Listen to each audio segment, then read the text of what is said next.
네, 가짜뉴스 피해구제법 관련 여야 협의체가 3번에 걸친 회의를 했습니다. 여야의 입장과 법안에 대한 생각을 주고받는 시간이었습니다.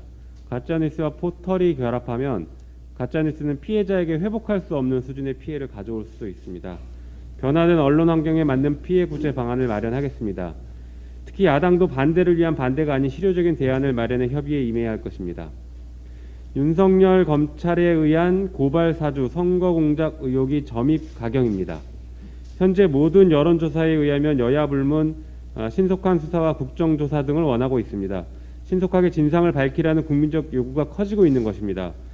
국민의힘은 지난 8일 실체 규명을 위해 조속한 조사를 자청했습니다.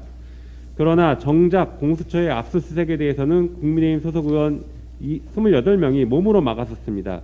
진정성 없는 말만 남발해온 것이 드러난 것입니다. 의혹이 커지고 압수수색을 몸으로 막기 어려워지자 윤석열 후보는 프레임 전환을 시도하고 있습니다. 제보자와 국정원장의 만남이 있었다는 것을 두고 국정원의 공작을 운운하고 있습니다. 수사권을 통해 수많은 정치 공작, 선거 공작 의혹의 중심에 있는 사람의 주장치고는 참으로 초라합니다. 국정농단 사건에서도 사건을 막기 위해 폭로자를 공격하는 등 다양한 시도가 있었으나 진실의 큰 물줄기를 바꾸지는 못했습니다. 이번 사건의 본질은 검찰이 수사권으로 정치 공작, 선거 공작을 했는지 야당과 공모했는지 여부입니다.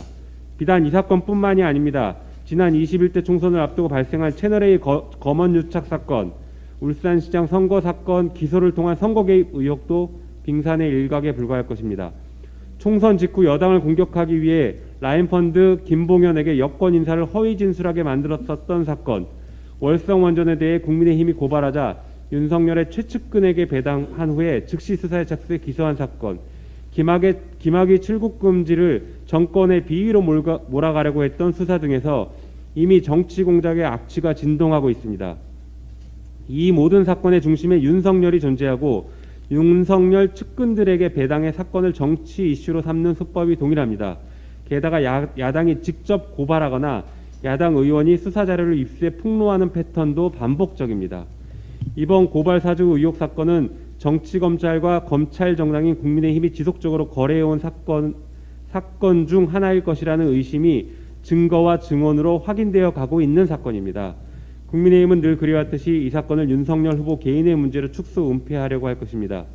그러나 이제는 온 국민들이 다 알고 있습니다.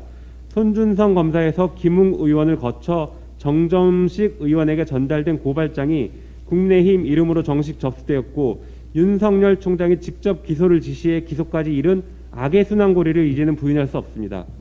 게다가 윤석열 총장은 손준성 검사를 수사정보정책관 자리에 남기기 위해 추미애, 박범계 두 장관에게 강력하게 요청까지 했다고 합니다. 정치공작, 선거공작, 고발 사주를 기획하기 위해서가 아니고서는 설명하기 어렵습니다. 공수처의 강제 수사가 진행되고 있고 국회 차원에서 진상조사에 총력을 기울여 이번에야말로 정치검찰을 역사 속에 사라지게 만들어야 할 것입니다. 이상입니다.